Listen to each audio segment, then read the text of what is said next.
Namaste, Krishna Rao. We welcome you to the roundup of the first week of April 2024 for IYR Talks.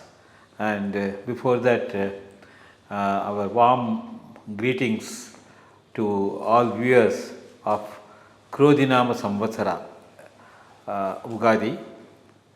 And on the international arena, we have, I try to pose you a combination of three situations, whether those three situations can be correlated in light of the view of the Western countries over the issue.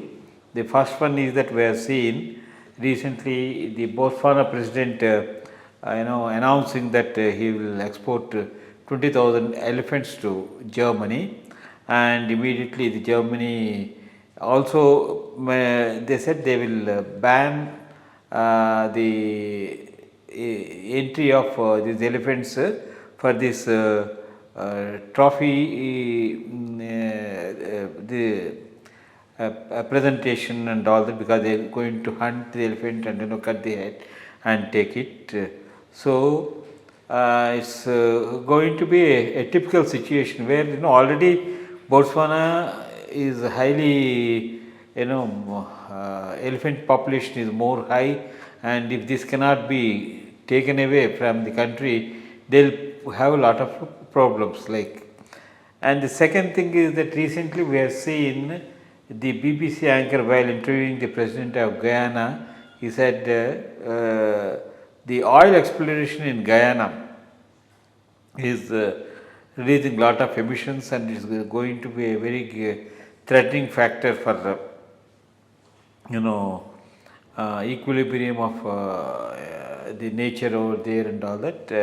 And he has immediately retorted, stating that the Guyana has got afforestation done in a very big way as compared to the British islands, and he said that's very, very little. So this is that, because always this Guyana and Venezuela also are the neighboring countries, and which they have got lot of reserves in this issue.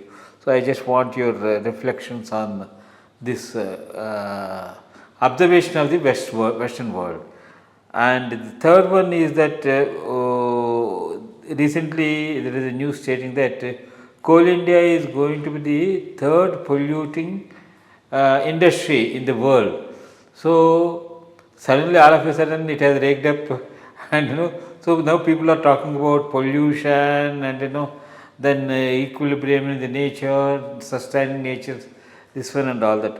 How do you see the comments of this West over these sort of things, and can you just give your view, because already for most of the industries which are doing this polluting agents in India and China, their carbon credits are in vogue and all that.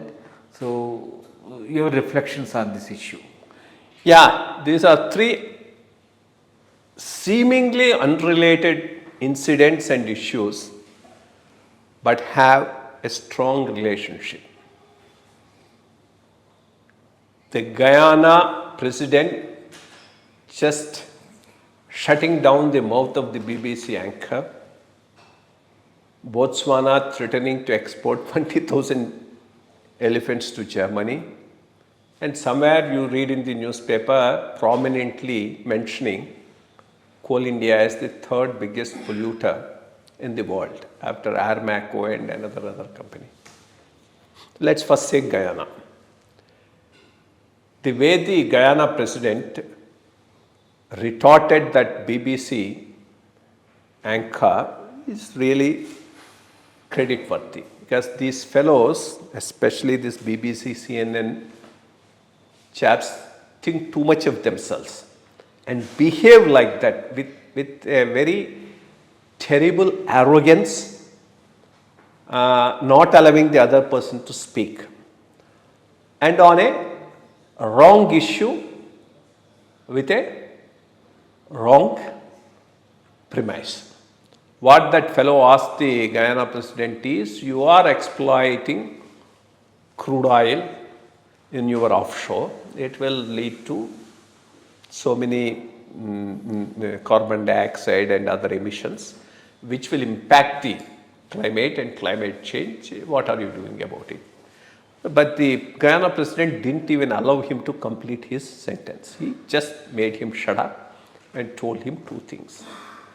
He asked him whether he is aware Guyana has a rainforest area which is preserved by the government, which is double the size of Scotland and England put together, and which is a great carbon sink because the forest is maintained in the same way. Net to net, we will be carbon negative. That's what he was telling. And that fellow tried to put some other question. He just did not allow him to, because this is the typical way of these fellows trying to browbeat the black, the brown politicians as and when they go to their studio, but he got what he deserved. But this just highlights the double standards of the West and their hypocrisy.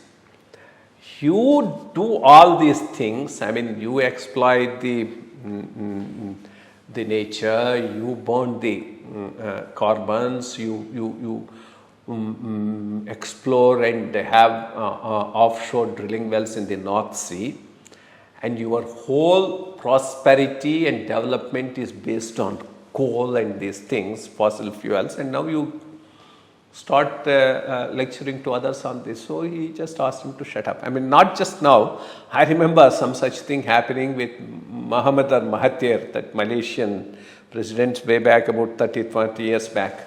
Some environmentalist went and told him a big lecture about rainforest preservation, this, that. He told, shut up.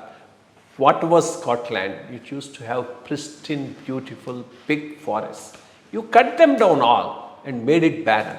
And you come here and lecture me about preserving the rainforest. So these double standards is something that these fellows everywhere exhibit in a very shameless manner. And this is what has been exposed by the Guyana president.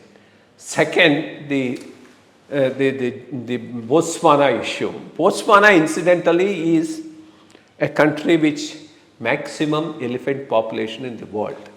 So they have a real problem of elephant menace. Even in India now, Andhra itself, we see that regularly happening. Recently, I think in Chittoor, they killed a farmer. Srikakulam, it happens on a very, very large scale, spoiling the paddy fields and things like that.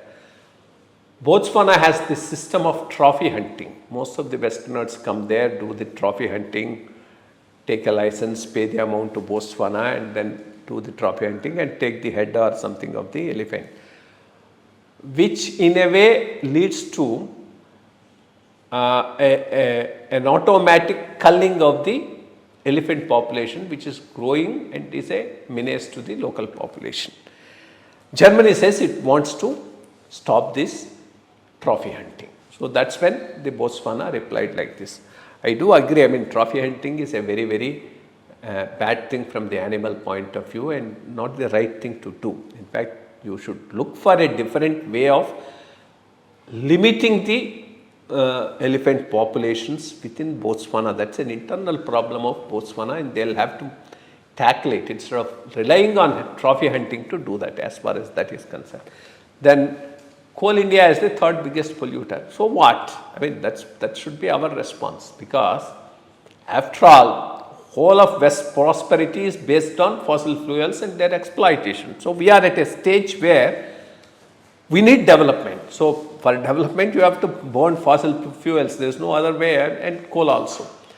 We are also taking care of the green energy, the solar energy, the wind energy and other things, but it has to go in a proportion. You can't suddenly cut down on the coal, especially at a stage where India is moving ahead. So pointing out this thing on such a focused area just shows the hypocrisy and double standards of the West. Thank you, sir. Thank you for giving your valuable inputs on this issue.